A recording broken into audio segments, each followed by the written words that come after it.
निरंजन अलख निरंजन हो अलख निरंजन।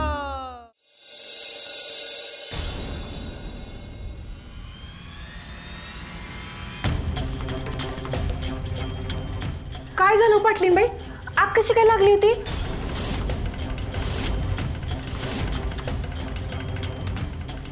आमच्या घराला आग कुणी लावली ते वेगळं सांगायची गरज नाही। म्हणजे नक्की काय बोलायचंय तुम्हासनी? तुझ्या त्या अक्काबाईनं तिची अघोरिद्या दावायला सुरुवात केली। गावात चांगलं झालं तिला बघवलं नसेल ना, म्हणून तिने आग लावली आमच्या घराला।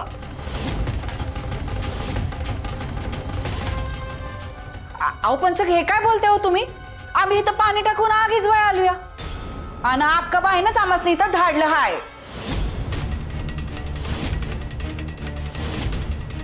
अक्का बाईनं तुम्हाला इथं कशाला धाडलंय हे चांगलंच ठाव आहे मीना।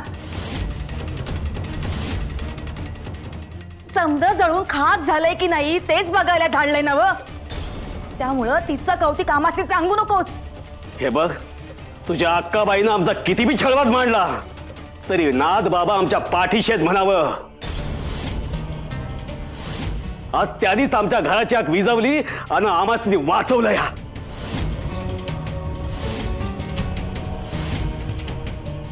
अक्का बाईला ठाव नसल, पर वरून देव बघतोय, नाथ बाबा बघत्यात। त्यासनी ठाव हाय कोण चांगलं आणि कोण वाईट हाय ते। नाथ बाबा ना चांगल्यांच्या मागं नेहमीच उभं राहत्यात। आणि आता तुझ्या त्या अक्काबाईला जाऊन सांग, गावातल्या लोकांनी त्रास देतेस ना बघ, आता तुला गावात राहूच देत नाही बघ।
देवा, ओ देवा।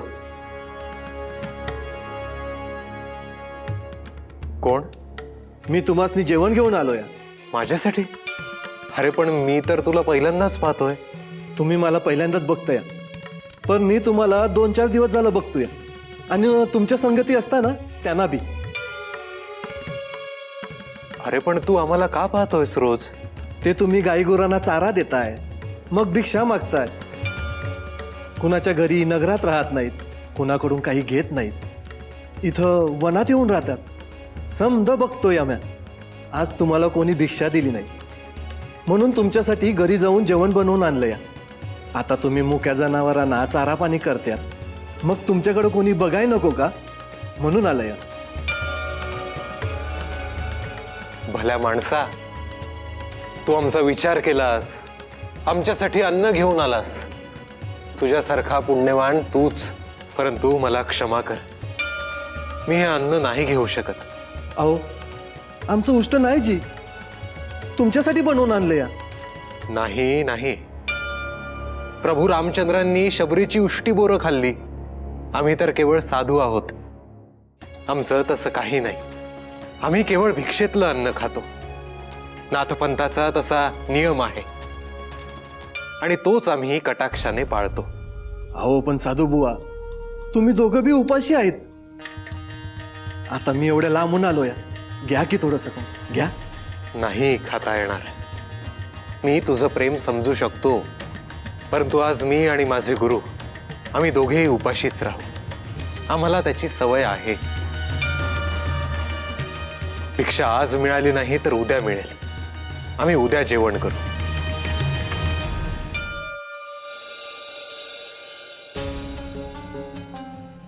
आजोबा, तुम्ही अस्वस्थ दिसत आहात.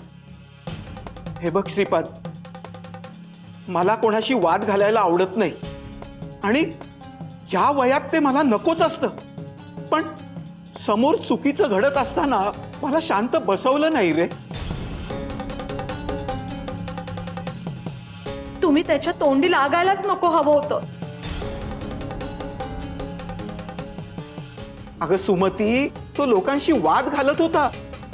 भिक्षेच्या नावाखाली लोकांकडे वाटेल ते मागत होता आणि लोकांनी नकार दिला तर त्यांना तो बोल लावत होता.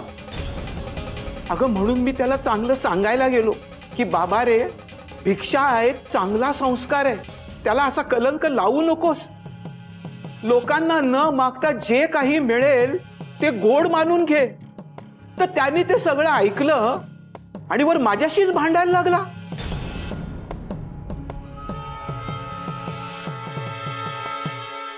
हो, पर हे असं समोर जेवण असताना खायचं नाही.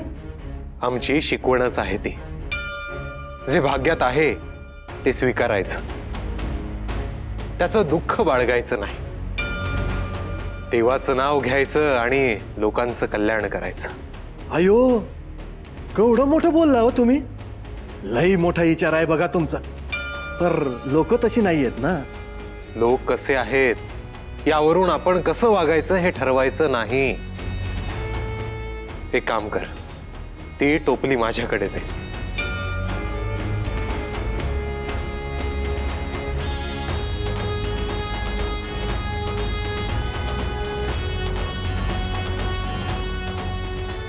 यातला हा चतकोर तुकडा मी माझ्याकडे ठेवतो. बाकी तू हे सगळं घरी घेऊन जा. मी दिलेला प्रसाद आहे असं समज. घरातल्या सगळ्यांना वाट.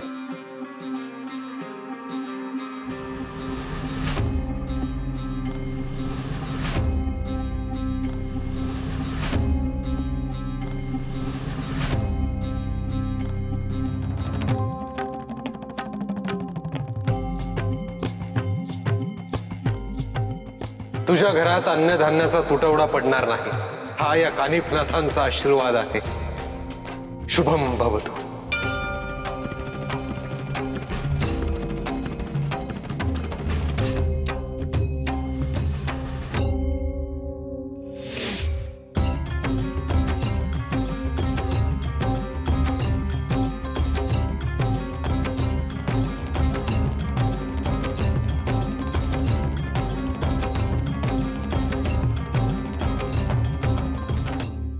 आजोबा, तुम्ही त्याला जे सांगितलं ते त्याच्या बुद्धीच्या पलीकडचं आहे. तुम्ही त्याला सांगितलं, हे बरं केलं. आता त्यालाही कळलंच असेल की गावात कोणी ज्ञानी पुरुष आहे म्हणून.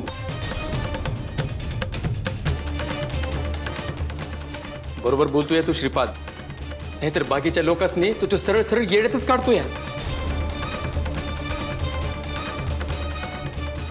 गावातले समदे तर त्याला घाबरलेत. अरे त्याच्यामुळेच तर मी ह्या सगळ्याच्या मध्ये पडलो श्रीपाद. लोकांना समजत नाहीये की ह्या माणसाचं काय करायचं. त्याला नकार दिला, हकलून लावलं, त्यांनी शिव्या शाप दिले, मंत्रतंत्रांनी काही केलं तर लोक एकदम गोंधळून गेलेली आहे. अण्णा, पण त्यांनी तुम्हाला काही केलं असतं तर किती अवघड झालं असतं सांगा बघू. अगं पण कोणीतरी त्याच्याशी बोलायला हवंच होतं ना.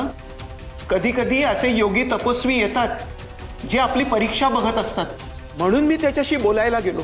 पण तो माणूस तसा नाहीये, निव्वळ ढोंगी आहे. त्याने जो उद्दामपणा चालवला आहे त्याची शिक्षा त्याला अवश्य मिळेल. श्रीपाद, बरं झालं आम्ही वेळेवर तिकडे गेलो, नाहीतर बोपण्णा आणि त्याच्यातले वाद विकोपाला गेले असते रे. मला इथून सर्व काही दिसत होतं. माधव भाऊजी, कल्याणी ताई, तुम्ही इथं येऊन आम्हाला सांगितलं त्याबद्दल खरंच तुमचे आभार.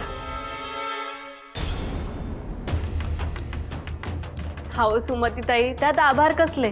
तसं नाही कल्याणी ताई, अहो तुम्ही इथे येऊन आम्हाला सांगितलं म्हणून आपण तिथं गेलो, नाहीतर हा वाद मिटलाच नसता. बोपण्णा समध्या गावापायी त्यांच्या सगळं बोलत होते. मग आम्ही एवढं केलं म्हणजे काय झालं?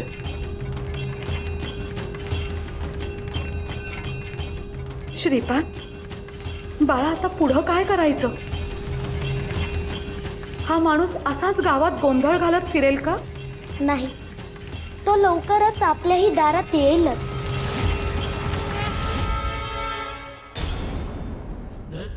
अशा लोकांसोबत जे घडायला हवं ते त्याच्यासोबत घडेल.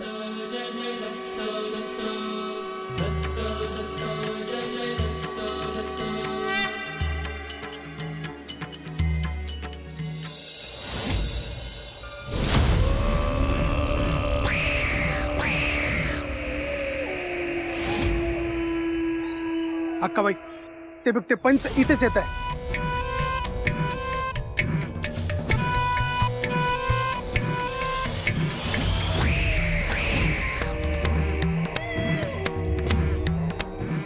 अक्काबाई, मी तुला कितीदा समजावून सांगितलं की गावातल्या कुणाला त्रास देऊ नकोस, पर तू तुझं गुण काय सोडीनच झाली.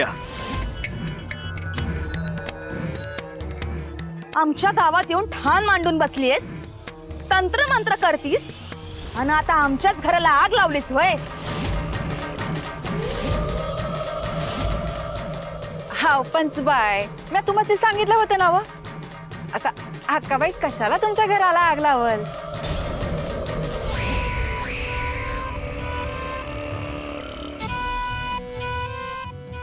होय, म्याच आग लावलीये तुमच्या घराला.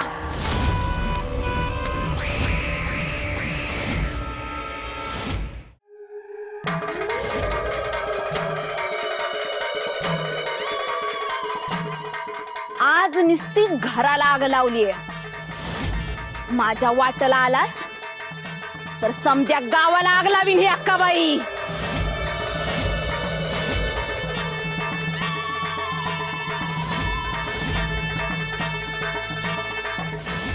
तू ज्या देवी आईची पूजा करतीस निदान तिला तरी घाबर. कुणाचं भलं तर तुला कधी करताच आलं नाही. अगं निदान लोकांचे त्रास तरी देऊ नगस. पंचबाई, हे काय बोलताय हो तुम्ही? अक्काबाई ना आमच्यासारख्या कितीतरी लोकांचं भलं केलं आहे. अरे तुमच्या समजाची डोसकी फिरली आहेत म्हणून हिच्या नादाला लागलाय तुम्ही. अरे हिच्या पापामुळे आपलं भलं होत नाहीये. आई आई, देवी आई, ए पंच, एक सबूत जरी आता पुढं बोलशील का नाही तर जागच्या जागी तुझा धूर करीन. समध्या गावामोर तुझी चिता रचीन आणि माझ्या हाताने त्याला आग देईन.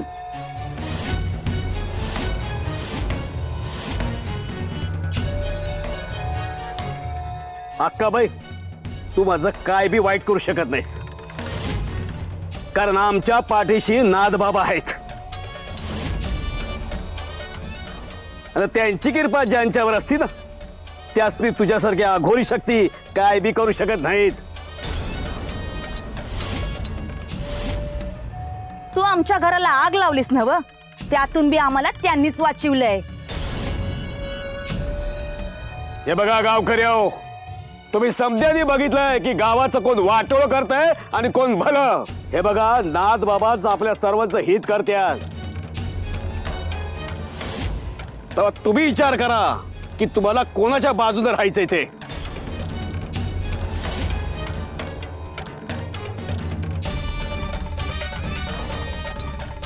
हा ना अक्काबाई, आम्ही आता नाथ बाबाचे जाऊन सांगणार आहोत.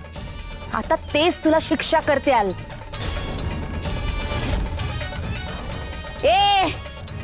ही अक्काबाई असल्या चेटूक करणाऱ्या साधूस मी घाबरत नाही. अगं चेटूक तर तू करतेस अक्काबाई. नाथ बाबा समध्यासी हात देतात. तुला आता या गावात आम्ही राहू देतच नाही बघ.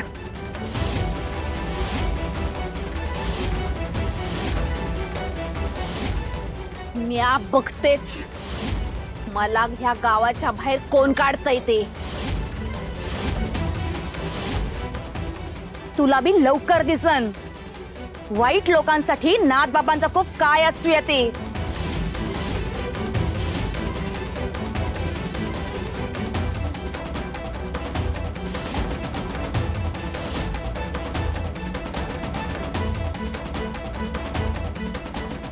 आई आई देवी आई.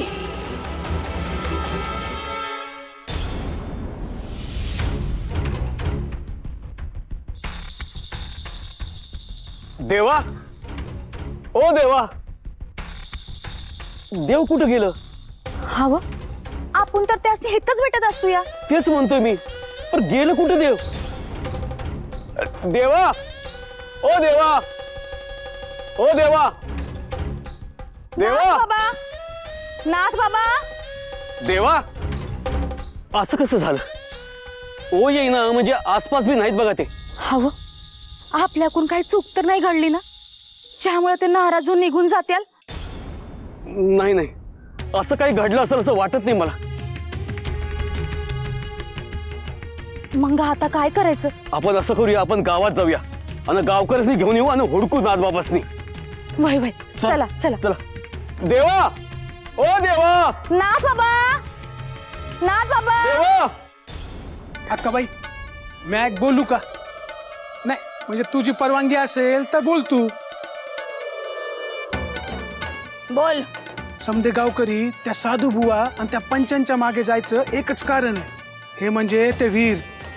ते वीर झाल्यापासून गावातले लोक असेच वागायला लागले. अक्काबाई, खंडू बराबर बोलायला लागलाय. मला तर आता असं वाटायला लागलंय ना का त्या हिरीला पाणीच लागायला नव्हतं पाहिजे बघ.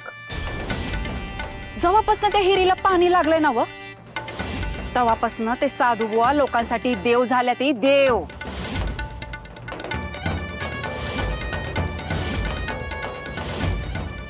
असं खंडू, हंडावर पाणी घेऊन ये आणि माझ्या मोहर ठेव.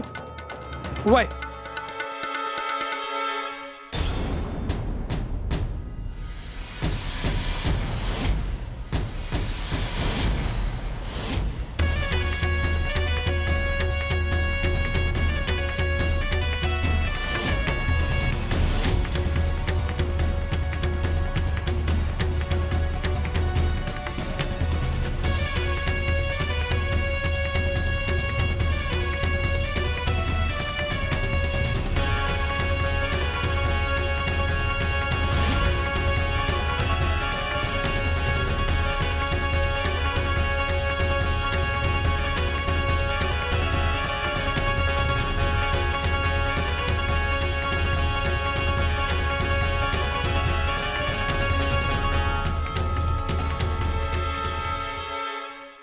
हा ग अक्काबाई, ह्यो काय चमत्कार केलास?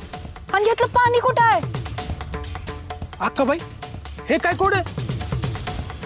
आता तुम्ही बघत राहा काय काना वार्ता येते ती तुमच्या.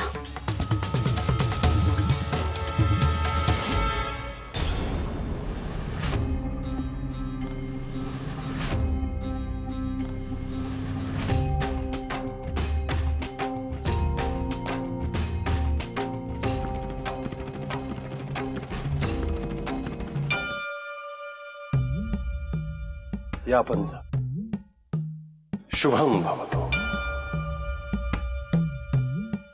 देवा, आम्ही तुबासनी भेटाय इथं आलो होतो, पण तुम्ही नव्हते देवा. आम्ही इथेच होतो पंच. इथंच होतात?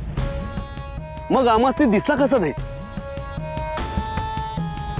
पण आम्ही तुम्हाला समधीकडे हुडकलं, कुठं बी दिसला नाही तुम्ही. आम्ही ध्यान करत होतो पंच. नाथ ध्यान करत असताना त्यांना कोणीही पाहू शकत नाही.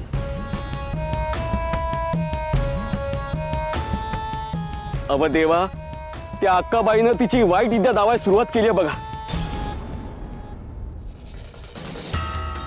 तिच्या अघोरी विद्येचा वापर करून तिनं आमच्या घराला आग लावली होती. आणि आग लागली तेव्हा आम्ही लई घाबरलो होतं बघा. पर देवा, काही वेळातच ती आग आपोआप विझली. आम्हाला ठाव आहे देवा, ती आग तुम्हीच विझवलीत. पर आम्ही आणि गावातली जी लोक तुमची सेवा करतात त्यासने ती अक्काबाई लय त्रास देते या बघा. वय देवा, म्हणून आमचे किनवणी आहे, तुम्ही त्या अक्काबाईला शिक्षा करा. ही अक्काबाई गावाच्या बाहेर गेली तरच गावातल्या लोकांनी सुख लागेल देवा. अव देवा, तिच्याकडे अघोरी विद्या असल्यामुळं आम्ही कोणी बी तिला गावाबाहेर काढू शकत नाही. तेव्हा तेव्हा तुम्हीच काहीतरी करा देवा.